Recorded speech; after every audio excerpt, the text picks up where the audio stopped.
You're tuned to Radio Kidnappers, the voice of Hawke's Bay. This is a program called Acupuncture On Air, and it's our pleasure, as always, to have in the studio Heiko from the Acupuncture Clinic in Hastings. How you going, Heiko? I'm really good, Ken, and you? I've actually had a few days off. We went down to Martinborough. It's nice down there, isn't it? Yeah, it's actually a very, very nice spot down there. I could Wine easily country. just Yeah. sort of stay there, not come back. No, that's I know just how you feel. Anyway, before we came to air, we were having a bit of a chinwag about your program, and your program for the month of June was the most streamed program on Radio Kidnappers. Yeah, no, that's really good, and it's great that people are listening to it, but as well as I think it's they're now out spreading the word about what acupuncture can do, and then passing on the knowledge that all the different diseases and things that it can treat. So yeah, that's a great opportunity. I have to thank the radio station for that. And there's nothing that acupuncture can't treat, apparently. Well, one day I'll have to have a show on that, what acupuncture can't treat. You know. It'll be a short show, will it? Yeah. Anyway, we're going to talk today about Bells Palsy. Yeah. And I wonder, what is Bells Palsy? I was just going to say, like, just you as a layman, have you heard of it before, or Well, I have heard of it. I used to work in a nightclub many years ago, and I remember one of when they still had vinyl? Yeah, I did use vinyl. You know, you had to cue it up, and you had to wind it backwards and forwards until you just got it perfect. So when you hit the button, it didn't get. Yeah. But yeah, they were the good old days. Yeah. Vinyl. Most people wouldn't even know what a vinyl record was. Anyway, we digressed a bit there. But one of our bouncers, one of our doormen, came to work on Thursday, good as gold. Yeah. Came to work the next day, and his whole side of his face had dropped somewhat. Yeah. And we said, "Wow, what happened?" Thought he might have had a stroke, and I suppose Bell's palsy. That's what he said he had. Yeah. Is it a type of stroke? Well, I mean, I think it gives you the facial symptoms similar to a stroke that you can get when the stroke affects the face. Because remember, not all strokes affect the face. Sometimes the sure. stroke will just affect the arm and the leg. And it's quite different. I mean, a stroke is actually because of a blood vessel in the brain that becomes blocked, that switches off a certain part of the brain and so forth. But the Bell's palsy, from you know what they know of it, is it affects the seventh cranial nerve. But the reality is that they don't really know how or why. They just know that it gets affected. Some research suggests that it could be viral. Mm-hmm. And, you know, in the modern treatment, they have tried to do various antiviral type medications that reality is that they don't actually help or do anything. And really the only sort of treatment that they do is the steroids. And it's dubious whether they help or work or hinder the process. Well, I know that this friend of mine, he came right after a few weeks. Yeah. But he was told it could last for quite some time. And look, and there is a certain percentage of people where it may recover half or whatever, and then it doesn't actually recover fully. Wow. I've had patients, that it's similar. They might have been in their 20s, had Bell's palsy, and then I see them when they're in their 50s, and they still have a little bit of. You can be drooling with saliva, or they can feel a bit of tingle, or their eye waters and they can't blink properly. And but in many cases, it can even take months to recover. It affects both women and men. You can get. I have had kids like 12 years old with it. Wow. You can get.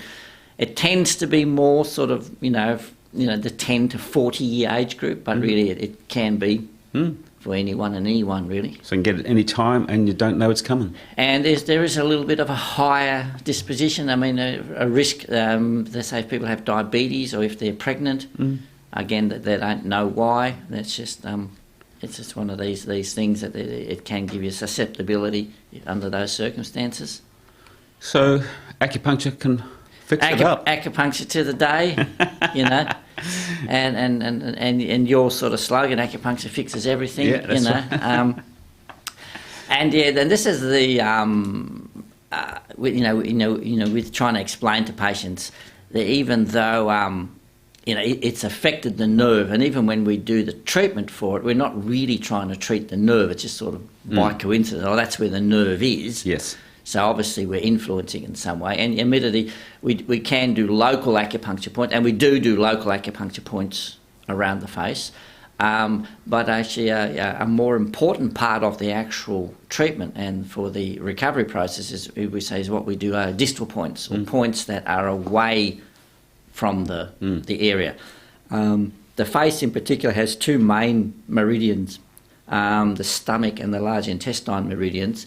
The stomach meridian starts up just sort of under the eye, and the large intestine meridian finishes around the edge of the nose here. And so this whole area is covered by those two meridians. So we might use what we call distal points. Like, for one example, there's one down here between the thumb and the first finger, a very big point for the large intestine. And we say it treats everything in the face and in the head. We have a saying in Chinese medicine that the stomach and the large intestine meridian, that, you know, they hold a surplus of energy and blood. And if you think about it in terms of the modern viewpoint, you know, the stomach's full of food and nutrition and, you know, all your vitamins and all the minerals and everything like that. And then even the large intestine is still full of all this semi-processed food. So somehow then we're accessing that, nutritional power, if you like, and then we're then trying to focus it and send it back up to the face. Now, from our point of view, we're talking about being a reaction to nerve damage, for want of a better word, but the Chinese don't think that. They think it's caused by the wind.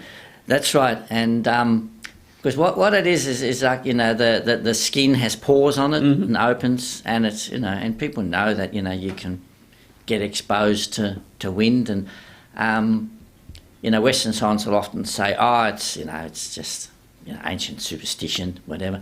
But you just think of a mum in the common sense when she has a really young baby, and she's, I have to really protect the baby and put all the hats and everything on it and keep the pram covered up because I don't want the wind getting onto the, to protect against colds and flus. So it's like real common sense they do it. But then Western medicine say, there's nothing to do with that and catching colds and flus. Yet they'll say, we catch more colds and flus in the winter when it's cold and it's windy. And so, well, okay, well then you've just said there's no connection, but there is a connection. Or it could be that you were just playing loose with the wind.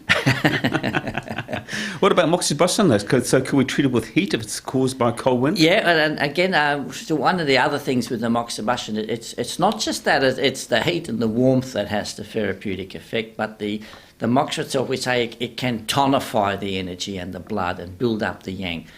And what I do with my patients with certain conditions, and Bells Palsy is one of them, I get them to take these little moxa stick things home. They're like a stick-on moxa, and you can light them. They're very friendly to use, easy to use, and then I show them where the points are, and you put them on, and so that you're stimulating that point. You're supplying energy and blood to that point, which then is moving up, to nourish the chi and the blood in the face.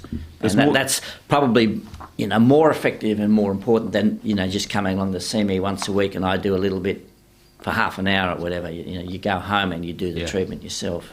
There's more to moxa than just creating warmth, isn't it? Because, if it was as simple as warming up a point, we could just warm a spoon and put it on our arm. That's right. And again, they've done so much sort of research on this, particularly in China, because there's one main particular herb that they use, which is the common name is mugwort, and that's sort of been documented back to 2,000 years ago, and then particularly in the last 30 years they've tried to research every different type of herb and burn it, but the end that they come down to it's the plain mugwort that's still the best and most effective one. Though you can get other moxa combinations now where they put in, and they're also very good. They put in other heating herbs, like say ginger, for example, and cloves. There's different type of these warming type herbs that have maybe a different type of effect, but it's the bulk of it is still the plain old mugwort. Yeah, can't beat it, eh? And they don't know. Why it is. Yeah. The Japanese have done research where they've tried to measure the exact heat and the radiation of the heat that you get with the thing, and they make these little things, and they do work, but it's just not as good. Can't figure it out, eh? Do you see much of it? Is Bell's Palsy common? Well, the thing is, it's not like common, like as you said in your life, your career, you've seen one guy or heard of one person with it. I think the stat in America is about 40,000 people have it. So out of 360 million or whatever it is. And I had a quick look at the incidence in New Zealand, and they roughly say 3 in 10,000. So I guess in Hastings you might have 12 people or something that may have it. So it's not like common. No. So I wouldn't want to rush out and become a specialist in it. And what I end up doing, I end up becoming people ask you, do I specialise in anything? I say, I specialise in being a generalist. Yes. So if it's not that common and Western medicine can't do much for a sufferer of Bell's palsy, do you find that they're referring them, or should they be referring them to you? Yeah, well, look, ideally, and I think this is partly the, I guess, the education to the Western medical model, and I think doctors probably feel as frustrated, and because I think with the average person that gets it, as you say, in 3 or maybe 6 weeks, they recover, but then there's a certain percentage that doesn't recover fully, and for the doctors to think, oh, well, you'll be right, because it cystic, so that more than likely it'll get better with you. So just put up with it and whatever. Yeah.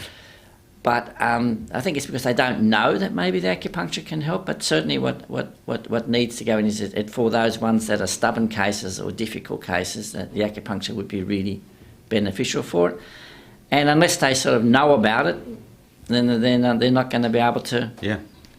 And then of course, and unfortunately, I think is that the certain percentage of think, well, there has to be a research study on it to show that it can do it, and then you're probably talking, I don't know, $500,000 worth of research to show something. Well, it worked 2,000 years ago, and we've just shown that it still works now. So I wonder that quite some shows ago we spoke about strokes, and you mentioned that in Chinese hospitals, if you have a stroke, they immediately get you on to acupuncture because literally within the first 3 days, you're in the hospital and you go through that sort of emergency type treatment with checking all the blood pressures and all the scans and everything like that, and then literally then after that, they started with the acupuncture and also their sort of the Chinese style tween massage, for want of a better word. It's like physiotherapy type exercises, and as well as herbs to drink, everything to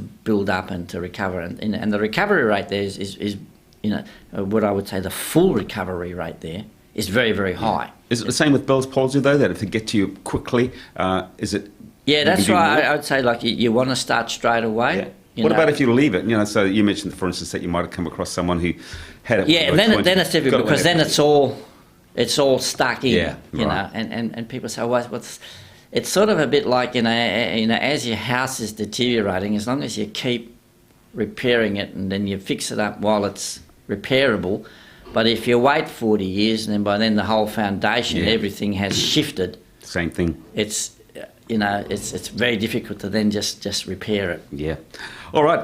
If we want any help with Bell's palsy or anything else, for instance, that might be wrong with us, we've got to come and see you. Obviously, just remind the listeners before we get to where you are. Go to my website, which is acu123.co.nz. I'm in Hastings, and my colleague John, he's also got a practice down in Masterton. So just have a look on the website and then go from there. And you've got a song for us? And from what I gather, it's in the good books with you. It is. It's from the band called America from the 70s. Yeah. And the song is called A Horse With No Name. And you got any? Well, I can tell you that it is out of 1971. It's off the album America. And again, we spoke before we came to it and we said what a great album that was. But did you know that particular song was banned by some radio stations because a supposed reference to heroin? Because you and I probably both know that horse is a slang for heroin. All right, I didn't know that actually. But the song itself received some criticism for its lyrics, like the heat was hot, there were plants and birds and rocks and things, and another lyric was, 'cause there ain't no one to give you no pain. And Randy Newman, you know him? Yeah. Well, he said it sounded like it's about a kid who thinks he's taken acid. However, that song did go on to be a number one song. So all the criticisms aside, you can't argue with that, can you? No, and there's still I think radio stations play it a lot now. Oh yeah, I love it. I play it quite often. Yeah. Anyway, good to talk to you as always, and we look forward to talking at the same time, same place next week. Okay, I'll be here. See you then.